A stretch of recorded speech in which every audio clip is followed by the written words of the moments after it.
Hello everybody, my name is Daniel, and this is why I gave Scanners a C-. Scanners is a 1981 movie directed by David Cronenberg, the big sci-fi body horror director behind such classics as The Brood, Videodrome, and The Fly. And the reason I'm reviewing this today, I grabbed this little sucker for the Criterion sale that we had about a month ago, and one of my friends on Twitter, Zachary Conan, I'm going to leave his handle right there, he recommended, hey, you bought it, might as well review it. So I said, sure, I'll review it. I've never seen a Cronenberg movie before, and I thought, well, this is probably a good place to start, you know? Exploding heads should be fun. And the way I like to describe this is like a Halloween-sized candy bowl of potential. Because if I explain the premise to you, a cat and mouse game between two psychic spies. It's X-Men meets Tinker Tailor Soldier Spy, and that should be awesome. But the problem I've kind of got with it is that it's just too slow, and the plot is flat, and the protagonist is boring. Stephen Lack, our protagonist, he's kind of starts out as this homeless guy. He finds out that he's got these weird psychic powers that can invade someone's brain waves and really harm them, and he gets kind of captured by this government agency, and this scientist starts training him how to use his powers for good against an evil scanner known as Revok, played by Michael Ironside. And if you compare these two characters, Stephen Lack's character, I think his name is Cameron, he's very much like the silent video game protagonist. You know, the everyman, you jump in and just experience the world through his eyes, but he really doesn't have any input. He doesn't want anything. He's a one-dimensional character, and the problem with this movie is that it moves so slow that that character just get nothing from him. And I don't necessarily blame Stephen Lack for this, even though it's not really a great performance. There's really nothing to work with. Compare that to Michael Ironside, who starts the movie with a bang. This movie has an amazing, gory, sci-fi clincher of a scene that just gets you hooked in, and the movie doesn't really capitalize on that until the very, very end.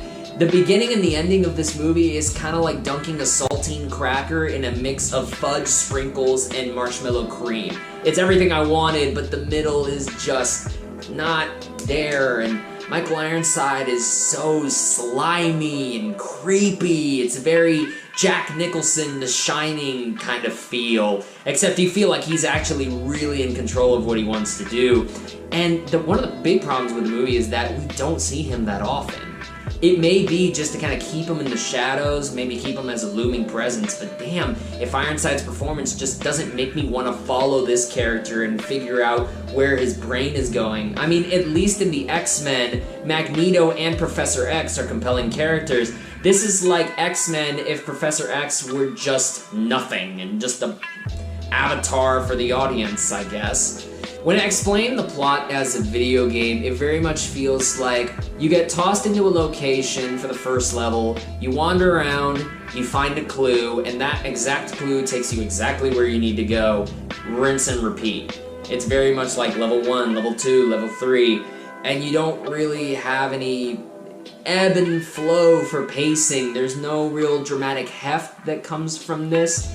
Maybe that's a conceit of the plot, because, I mean, you're psychic, right? So you'd be able to figure a lot of stuff out.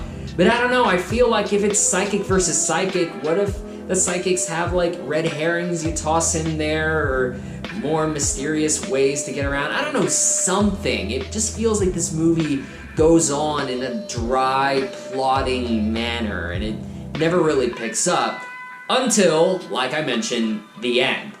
And the end is just special effects at its best. I mean, this stuff can rival things like The Thing. Fire and veins and rolling your eyes back. It's a smorgasbord if you're a gore hound. And I know this is the kind of image that the movie's marketed on. It's a different movie than what it's marketed on. But for those moments, I'd recommend watching this movie just for that. That and Michael Ironside, I think, make this movie at least worth watching. In preparation for this, I watched Junk Food Cinema's podcast episode on scanners featuring C. Robert Cargill and Brian Salisbury, and they were talking about how Cronenberg's films have a trajectory of going from more heavy exposition to more obtuse, sort of abstract, visually minded filmmaking. And Cargill described that as more of a... I think he implied that that was more of a confidence the director would have in himself to convey a story just with more images and less of the expository dialogue. So I'm kind of hoping that that anecdote is true, because I do like where the ideas are coming from for this. I like the railing against corporations. I like this notion that the corporate world can corrupt you even from before you were born. But just the way it kind of plods along, I didn't really like it. So hopefully, as I continue further down the line for Cronenberg, I'll start to like more of his films more and more, because I think he's a really talented filmmaker. Honestly, Scanners, I think, might be a movie that could use a reboot. You could remake this with somebody that understands the cerebral elements of the story, but also puts in that pulpy genre fun. My first thought is Jordan Peele. I mean, Us, I think, proves it that Jordan Peele can manage those two tones and really be authentic and great at both sides at the same time. So, who knows? I think a remake might work out. And, you know, if you have any ideas for a director for a remake, let that be known in the comments too. And that's my time. Thank you very much for watching. If you want to keep learning about movies, talking about movies while making new friends, please subscribe to the channel. But right now it's time for you to choose your own adventure. On this side, you've got me going through a store blindfolded, picking Blu-rays, which was a lot of fun, the Blu-ray blind buy. And on this side, you see me talk about The Farewell, which is my favorite movie of the year. You have a decision to make. Choose your own adventure, and I'll see y'all next time.